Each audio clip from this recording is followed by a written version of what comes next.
पंचायती राज व्यवस्था का से संबंधित अनुच्छेद, जो पंचायती राज व्यवस्था से संबंधित समितियां कौन कौन अभी पढ़ ली हैं। उसके बाद क्या है, पंचायती राज व्यवस्था से संबंधित क्या है अनुच्छेद।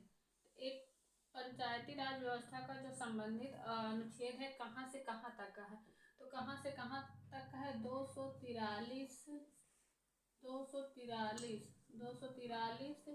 से ए से लेकर 243 ए से 243 ओ तक है। क्या है, जो पंचायती राज व्यवस्था का जो अनुच्छेद है वो कहाँ से 243 ए से लेकर से कहाँ तक है 243 ओ तक। 243 ए से लेकर 243 ओ तक क्या है, पंचायती राज व्यवस्था का जो है अनुच्छेद है।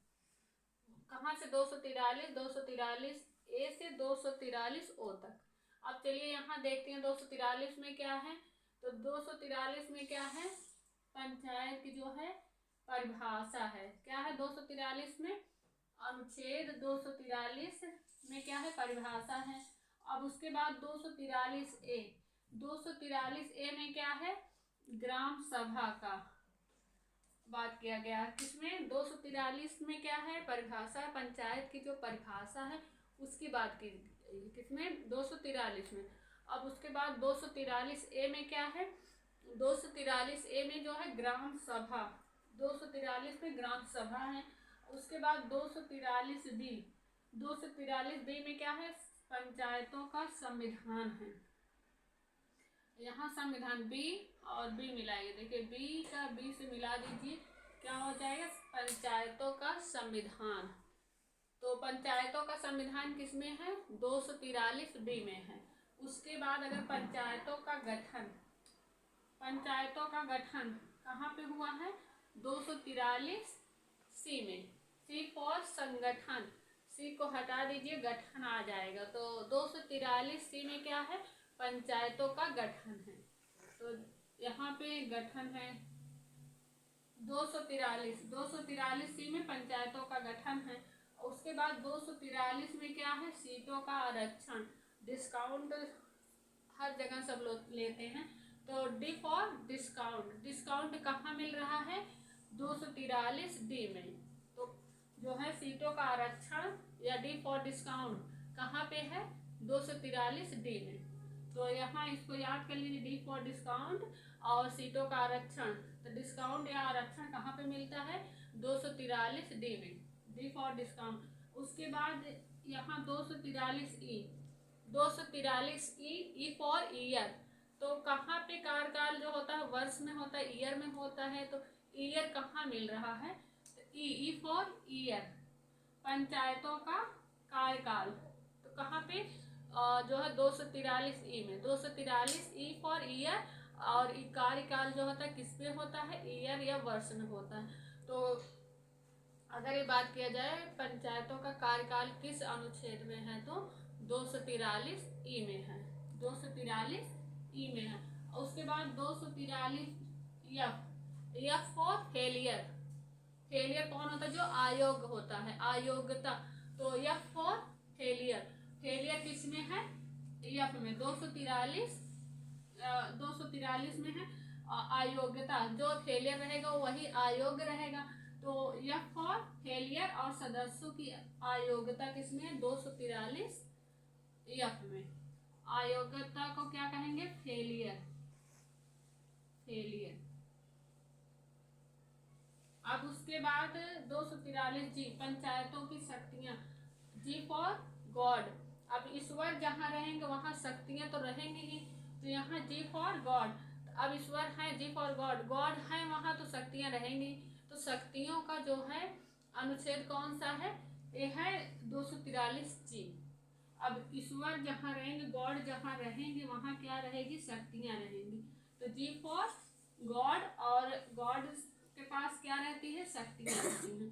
तो अगर ये बात किया जाए 243 जी में क्या है, जो है पंचायत की शक्तियां, पंचायतों की शक्तियों की बात की गई है। कहाँ पे, 243 जी में। और उसके बाद 243 एच, 243 ईयर में पंचायतों की जो है करारोपण की शक्तियां हैं। यहाँ पे करारोपण की शक्तियां हैं। तो 243 जे में गॉड हैं, इसलिए वहां पे शक्तियां हैं। और हाई शक्ति कहाँ पे रहेगी, जहाँ पे यच लगेगा, यच फॉर हाई। तो यहाँ पे जो है इष्टरा शक्ति, हाई शक्ति कहाँ पे है, पंचायतों की करारोपण को करने की शक्तियां जहाँ मिल रही, हाई शक्तियां मिल रही हैं। तो क्या है यहाँ पे 243 यच, यच फॉर हाई। हाई कहाँ पे शक्तियां मिल रही हैं, जहाँ 243 यच में। तो जो है करारोपण की शक्तियां कहाँ किससे संबंधित है, 243 यच से संबंधित है। 243 पंचायतों की करारोपण की शक्तियों की बात किया जाए तो गॉड जहाँ पे है वहां शक्तियां, लेकिन एक्स्ट्रा हाई शक्ति कहाँ मिल रही है, जहाँ पे यच है। अब उसके बाद 243 आई फॉर इनकम। इनकम की बात कहाँ की जा रही है, जहाँ पे वित्त की बात किया जाएगा वहां पर इनकम की बात की जाएगी। 243 आई वित्तीय स्थिति का जो है, वित्तीय क्या, इनकम, वित्तीय स्थिति का समीक्षा के लिए वित्त आयोग। अगर वित्त की बात कहाँ पे की जाएगी, जहाँ income, I for income. Income कहाँ पे है, आई से। 243 आई, तो वहाँ वित्तीय व्यवस्था या वित्तीय स्थिति की समीक्षा के लिए वित्त आयोग, अगर ये बात की जाए किस अनुच्छेद में है, 243 आई में है।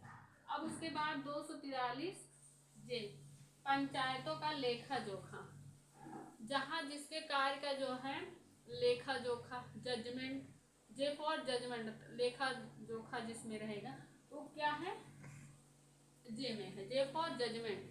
तो जजमेंट लेखा जोखा उनका कहाँ पे है, जे में है। पंचायतों का लेखा जोखा कहाँ पे, जे फॉर जजमेंट में।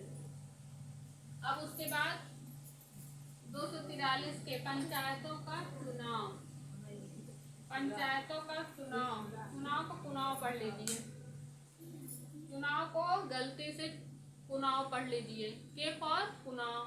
तो यहाँ पे के को चू को पू पढ़ लीजिए, के जो है यहाँ पे के फॉर पंचायतों का चुनाव को आप पुनाव पढ़ लीजिए।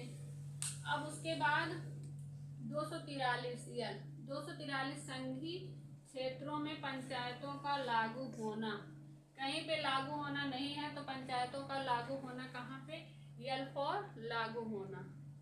संघीय क्षेत्रों में पंचायतों का लागू होना, यल फॉर लागू होना, यल फॉर लागू होना। तो पंचायतों का लागू होना किसमें है, 243 यल में है। अब आगे चलते हैं 243 यम। 243 यम में क्या है, यम फॉर मामला, यम से क्या बन रहा है, मामला। तो कुछ मामलों में जो है इस भाग का लागू ना होना, 243 यम में कुछ मामलों का इस भाग का लागू ना होना। तो कुछ मामलों में इस भाग का लागू ना होना किसमें है, 243 यम में, मामला यम में, यम फॉर मामला। तो यम को मामला से मिलाइए तो क्या हो जाएगा, कुछ मामलों में इस भाग का लागू ना होना। उसके बाद 243 यन, 243 पहले से विद्यमान कानूनों का जारी रहना, N for no changing, N for क्या है, नो चेंजिंग। तो यहाँ पे नो चेंजिंग, पहले से जो विद्यमान कानून उसमें कोई नहीं चेंजिंग करेंगे, नो चेंजिंग करेंगे। तो क्या है 243 यन, 243 यन में क्या है, पहले से जो विद्यमान कानून है उसमें नो चेंजिंग करेंगे, कोई परिवर्तन नहीं करेंगे, इसलिए यन फॉर नो चेंजिंग। अब 243 का क्या है, पहले से विद्यमान कानूनों का जारी रहना, उसमें नो चेंजिंग करेंगे।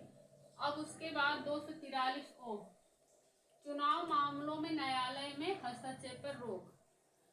243 ओ में चुनाव मामलों में न्यायालय का हस्तक्षेप पर रोक। इस तरह से 243 ए से लेकर 243 ओ तक आपको जो है ये अनुच्छेद जो है, आर्टिकल जो है पंचायती राज व्यवस्था से, हमें लग रहा है आपको अगर थोड़ा सा भी पसंद आया हो, फिर भी अगर आपको इस कहानी के माध्यम से अगर याद करेंगे तो आपको अच्छे से याद हो जाएगा। फिर भी अगर थोड़ा सा भी पसंद होगा तो वीडियो को लाइक कर दीजिएगा और चैनल को सब्सक्राइब कर दीजिएगा इस तरह की क्लास देखने के लिए। तब तक के लिए थैंक यू।